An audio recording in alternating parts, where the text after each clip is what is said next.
है। डीबीके न्यूज, बेमिसाल 4 साल।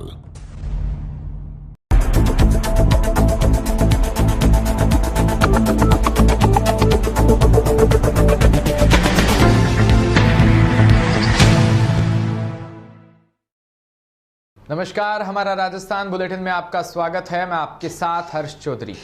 बुलेटिन की शुरुआत करने से पहले एक नजर बुलेटिन की अहम सुर्खियों पर। सोनिया बोली, पार्टी ने बहुत कुछ दिया, कहा फैसले टालने का वक्त नहीं, अल्पसंख्यकों को डराया जा रहा है। पिंडवाड़ा में चलती ट्रेन से गिरा 2.5 साल का मासूम, चिकित्सकों ने किया मृत घोषित।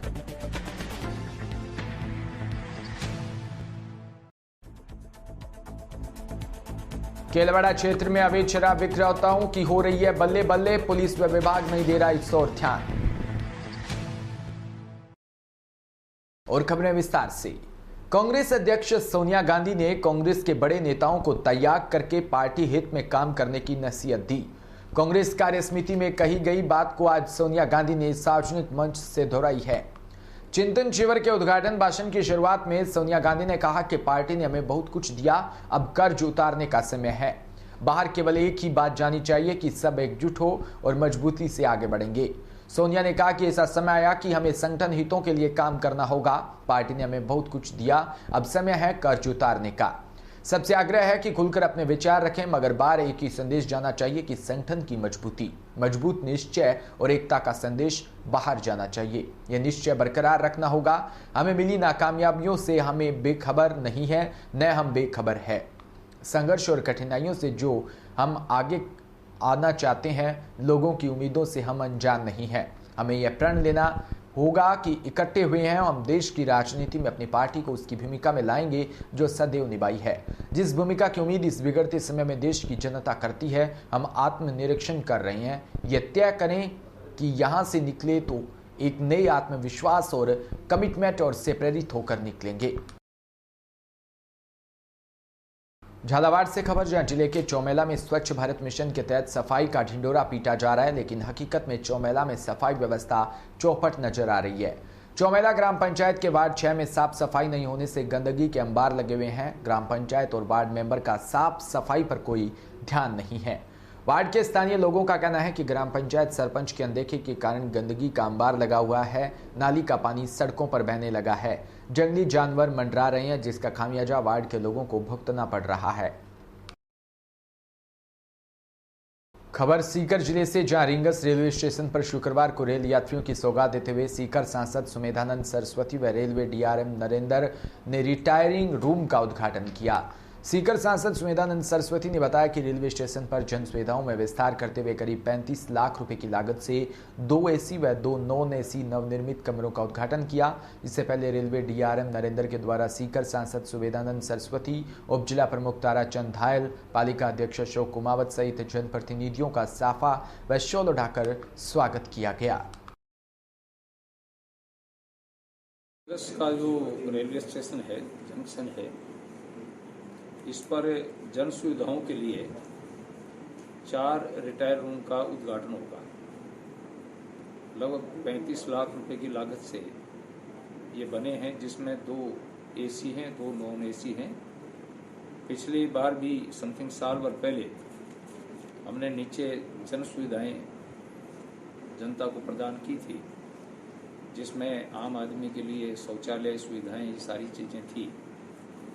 रींगस का रेलवे स्टेशन इस क्षेत्र में एक महत्वपूर्ण स्टेशन है, जंक्शन है, और यहाँ बहुत सारी सुविधाएं, क्योंकि खाटू श्याम जी की मेले की बड़ी संख्या में यात्री यहाँ पर आते हैं, उनको सुविधाएं चाहिए। उस दृष्टिकोण से इस रेलवे स्टेशन को डेवलप किया गया है, विकसित किया गया है। यहाँ अभी फुट ओवर ब्रिज का काम भी चल रहा है, और भी कुछ काम, जैसे एक अंडरपास का मैटर था, वो माननीय मंत्री जी और चेयरमैन साहब के संज्ञान में है, उस पर भी हम काम कर रहे हैं, वो भी बन जाएगा। तो यहाँ रेलवे संबंधी जितनी भी दिक्कतें हैं, कठिनाइयाँ हैं, माननीय मंत्री जी, हमारे अधिकारी, डीआरएम साहब, जीएम साहब, जितने भी लोग हैं, वो हमेशा सक्रिय रहते हैं। और कुछ और ट्रेनें भी अभी हमें मिली हैं, जैसे अभी दैनिक ट्रेन जाएगी दिल्ली के लिए, रिंगर्स के लिए भी बहुत सुविधाजनक है। प्रयाग की एक ट्रेन और बहुत जल्दी चलने वाली है, जो सप्ताह में रोज प्रतिदिन जाएगी। तो इस प्रकार से बड़ी सुविधाएं, और यहाँ तो दिल्ली के लिए भी ट्रेनें जाती हैं, सीधी ट्रेनें, उधर अजमेर के लिए ट्रेनें जाती हैं, बॉम्बे के लिए ट्रेन जाती हैं, अहमदाबाद के लिए ट्रेन जाती हैं, चित्तौड़गढ़ जाती हैं, उदयपुर जाती हैं। तो चारों तरफ ट्रेनें जाती हैं। रिंगस एक बहुत महत्वपूर्ण स्थान है। तो मैं अधिकारियों का, माननीय रेल मंत्री जी का बहुत बहुत आभार व्यक्त करता हूं कि उन्होंने जनता को आज एक सुसज्जित स्थान, 2 सामान्य और 2 AC ट्रेन समर्पित करेंगे। बहुत बहुत धन्यवाद। सिरोही जिले के प्रभारी मंत्री व राजस्थान विधानसभा के उप मुख्य सचेतक प्रभारी चौधरी ने जिला स्तरीय अधिकारियों की समीक्षा बैठक ली। इसके बाद मंत्री मीडिया से रूबरू हुए। समानता को लेकर मंत्री चौधरी बड़ी बड़ी डींग हाँक रहे थे, परंतु जो भेदभाव असमानता प्रेस वार्ता में दिखी, उसको लेकर मीडिया के सवाल मंत्री की आंखें शर्म से नीचे झुकने पर विवश कर दिया।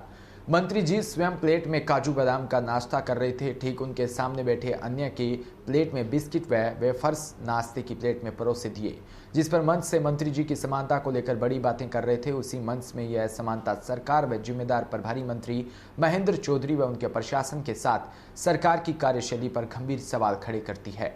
किस प्रकार की समानता की सोच है, उसका जीवंत उदाहरण है। सबको समान मानने वाले स्वयं बड़ी बड़ी डींग हाँक रहे हैं। फिर यह कैसी समानता थी जिसका जवाब मंत्री के पास भी नहीं मिला। ठीक उसके पश्चात जवाल प्रकरण को लेकर तल्ख सवाल उठे। अब तक आरोपियों पर कार्रवाई क्यों नहीं, जिस पर जिला परिषद सीईओ से मंत्री ने जवाब लेकर उचित कार्रवाई के निर्देश दिए। आपको बता दें कि पेयजल आपूर्ति को लेकर जिला मुख्यालय पर भीषण समस्या को लेकर मंत्री से विभाग के अधिकारियों को आवश्यक समाधान के सख्त निर्देश दिए। साथ ही जिले की कई गंभीर समस्याओं पर मंत्री का ध्यान आकर्षित मीडिया ने करवाया, जिस पर मंत्री ने जल्द समस्या का समाधान के लिए आवश्यक निर्देश दिए।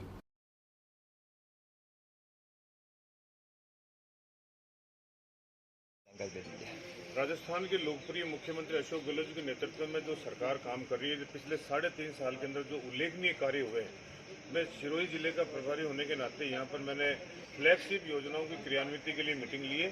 सभी अधिकारियों को इस बात के लिए पाबंद कर दिया गया है कि फ्लैगशिप योजनाओं की क्रियान्विति के ऊपर विशेष रूप से गौर करें। सीएम साहब ने जो भी बजट घोषणाएं की है, उसकी क्रियान्विति शीघ्र से शीघ्र धरातल के ऊपर आनी चाहिए। इसमें किसी भी प्रकार की लापरवाही नहीं होनी चाहिए। मीटिंग के अंदर हमारे सम्मानीय विधायक साहब सेम लोढ़ा जी, हमारे अन्य विधायक, जिला प्रमुख जी, हमारे सभी अधिकारी, हमारे सेक्रेटरी साहब, किशन साहब, सब लोग यहाँ पर मौजूद रहे।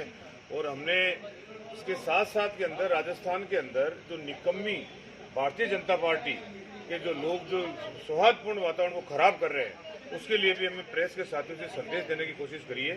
जिस प्रकार दंगे फैलाने की कोशिश करी है चुनावों को देखते हुए, जिसमें केंद्रीय मंत्री भी शामिल है, नौ जो मुख्यमंत्री के दावेदार भारतीय जनता पार्टी के बने हुए पड़े हैं, वो लोग जो दंगा या अशांति फैलाने की कोशिश कर रहे हैं, सावचेत करने के लिए जनता को ये जनता से आह्वान किया गया है। चाहे करौली हो, चाहे जोधपुर हो, चाहे राजगढ़ हो, जहां कभी भी इन्होंने प्रयास किया है, राजस्थान की सरकार ने उनको सफल नहीं होने दिया है, या सफल नहीं होने देंगे। ये राजस्थान की सरकार सावचेत है। अशोक गहलोत जी के नेतृत्व में जो सरकार काम कर रही है, इसको गिराने की भी इन्होंने बहुत प्रयास किया था, लेकिन अमित शाह, नरेंद्र मोदी को वहां पर भी मात खानी पड़ी थी, गजेंद्र सिंह शेखावत को वहां पर भी मात खानी पड़ी थी, और भारतीय जनता पार्टी यहाँ पर कामयाब नहीं होगी। राजस्थान के अंदर पुनः हम बार बार कह रहे हैं, किसानों के लिए जो बजट आया है, आम आदमी के लिए जो बजट आया है, उसको देखते हुए राजस्थान में पुनः कांग्रेस की सरकार बनेगी। इसमें किसी प्रकार की दो राय नहीं है। ये संदेश लेने के लिए आज हम आप लोगों के बीच के अंदर उपस्थित हैं। खबर पिंडवाड़ा से, जहां अजमेर के मैसूर चलती एक्सप्रेस ट्रेन से एक 2.5 साल का मासूम गिर गया। सिरोही के केशवगंज रेलवे स्टेशन की घटना है, जहां पिंडवाड़ा रेलवे स्टेशन के नजदीक रोकी गई ट्रेन में परिजन व सहयोगियों ने बच्चे को ढूंढा। गंभीर घायल अवस्था में ट्रैक के पास बच्चा मिला। बच्चे को ले जहां से पिंडवाड़ा सामुदायिक स्वास्थ्य केंद्र लेके जाया गया, जहां चिकित्सकों ने बच्चे को मृत घोषित कर दिया। मृत बच्चा सिराज पुत्र रावतराम चौधरी का है, जिसमें निवासी चौधरियों का आवास का बताया जा रहा है। मौके पर पहुंची पुलिस पूरे मामले की जांच कर रही है। सीकर जिले के रिंगस कस्बे में नजदीकी गांव सिमारला जागीर की ढाणी कुड़ियावाली में शुक्रवार अलसुबह करीब 6 बजे दूषित पशु आहार खाने से 5 मवेशियों की मौत हो गई। पीड़ित किसान रघुनाथ कुड़ी ने बताया कि पशु आहार खाते ही एक के बाद एक 5 भैंसों की मौत हो गई, जिसमें करीब 5 लाख रुपए का आर्थिक नुकसान हुआ। घटना की सूचना मिलने पर सरपंच घासीराम हरितवाल ने मौके पर पहुंचकर पीड़ित परिवार को ढांढस बंधाया और पशु चिकित्सकों की टीम को सूचना दी। राजकीय पशु चिकित्सालय महरौली के चिकित्सा अधिकारी डॉक्टर राजेंद्र यादव व सरगोट के चिकित्सा अधिकारी डॉक्टर सुशील कुमावत टीम के साथ मौके पर पहुंचे और मृत पशुओं का पोस्टमार्टम करवाकर जांच के लिए सैंपल लिए।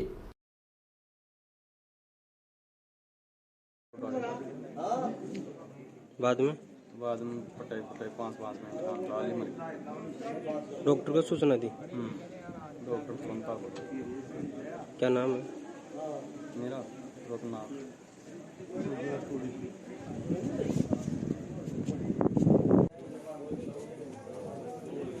सिमाला जागीर में किसान रघुनाथ जी कुड़ी के यहाँ पे सुबह 5 बजे भैंसों को बंटा डाला था और उनमें से 5 भैंसें बंटा खाते ही चक्कर आए और चक्कर आके गिर गई। 2-4 मिनट के अंदर अंदर उनकी मृत्यु हो गई। उसी सिलसिले में सभी ग्रामवासी यहाँ एकत्रित रहे और प्रशासन भी पहुँच गया, डॉक्टर भी पहुँच गए और अभी इनका पोस्टमार्टम होके और रिपोर्ट के आधार पे पता चलेगा कि किस वजह से इन भैंसों की मृत्यु हुई। और सभी ग्रामवासियों का यही निवेदन है कि जिस तरीके का नुकसान किसान का हुआ है, ज़्यादा से ज़्यादा इनको मुआवजा या आर्थिक सहायता मिले, यही सबकी राय है और सबका निवेदन। सिमारला में रघुनाथ जी के यहाँ आज 5 भैंसों की अचानक ही मौत हो गई और उन्होंने सुबह सूचना दी कि 5 भैंसें मर गई हैं। यहाँ आने पे पता चला कि 5 भैंसों को जैसे जैसे बंटा डाला गया वैसे वैसे उनकी मौत होती गई। जिनको नहीं डाला उनकी नहीं हुई, जिनको सिर्फ चारा डाला उनकी नहीं हुई। तो कहीं ना कहीं ये फूड पॉइजनिंग को सस्पेक्ट कर रहे हैं। बाकी इन्होंने पुलिस में रिपोर्ट दर्ज करा दी है और उस बेस पे हम अभी पोस्टमार्टम करके सैंपल कलेक्शन करके जांच करेंगे भाई क्या हो सकता है। प्रथम दृष्टया तो हम पॉइजनिंग सस्पेक्टेड मान रहे हैं, फूड पॉइजनिंग, और बाकी भी जांच करने पे पता लग जाएगा। सूरतगढ़ के विद्युत विभाग में धरना लगाया गया, जो कि जोधपुर विद्युत वितरण निगम लिमिटेड सूरतगढ़ के टेक्निकल कर्मचारी बरकत अली का करंट लगने से जयपुर में हुई मौत के कारण तकनीकी कर्मचारी बिजली बोर्ड के धरना लगाकर प्रदर्शन किया और अय्यन भूरिया को सस्पेंड व बरकत अली के परिवार को आर्थिक सहायता व एफआरटी को खत्म करने की मांग की गई। खबर बारा के केलवाड़ा से, जहां क्षेत्र के खंडेला व राधापुरा गांव में बड़े पैमाने पर अवैध शराब की दुकानें सजी हुई है। इन दुकानों पर अवैध शराब बड़ी मात्रा में रखी हुई है। ऐसा नहीं कि यह दुकानदार चोरी छुपे शराब बेच रहे हो, खुलेआम दुकानों के आगे शराब रखकर बेची जा रही है। ना ही पुलिस विभाग इस ओर कोई कार्रवाई कर रहा और ना ही संबंधित विभाग के अधिकारी। ऐसे में अवैध शराब व्यवसायियों के हौसले बुलंद है। शादी विवाह के सीजन का अवैध व्यवसाय जमकर लाभ उठा रहे हैं, वहीं प्रिंट रेट से अधिक राशि वसूली जा रही है। खंडेला पुलिस चौकी मुख्यालय पर इस तरह से अवैध शराब की बिक्री होगी, यह आम लोगों ने कभी नहीं सोचा था। इतना बेखौफ होकर आज तक किसी ने भी अवैध शराब का कारोबार नहीं किया। यह कैसा राज शुरू हुआ, यहाँ के निवासी अचरज में पड़े हुए हैं। ऐसा लगता है कि सांठ-गांठ के चलते अवैध शराब की बिक्री को अंजाम दिया जा रहा है। खबर पावटा से, जहां प्रागपुरा में नगरपालिका में पट्टे वितरण कैंप का पहला दिन रहा, जिसमें नगरपालिका की प्रथम चेयरमैन उर्मिला अग्रवाल के हाथों से एक पट्टा संतरा वाल्मीकि निवासी पावटा को देकर कैंप की शुभारंभ की। पट्टा प्राप्त कर संतरा वाल्मीकि ने खुशी जाहिर की। नगरपालिका चेयरमैन उर्मिला अग्रवाल ने बताया कि शुक्रवार से कैंप का शुभारंभ करते हुए नगरपालिका चेयरमैन उर्मिला अग्रवाल ने कहा कि हमारे प्रयास रहेंगे कि जल्द से जल्द सभी को पट्टे वितरण कर सकें। मेरा लक्ष्य पट्टे ही नहीं, इतना रहेगा कि पावटा प्रागपुरा नगरपालिका में ज़्यादा से ज़्यादा विकास कार्य हो।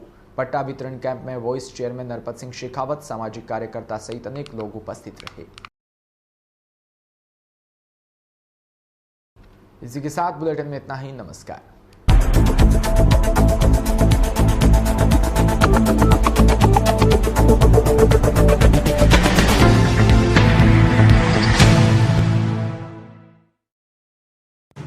राजस्थान समृद्ध विरासत है इसकी शान, रंग बिरंगी पहचान,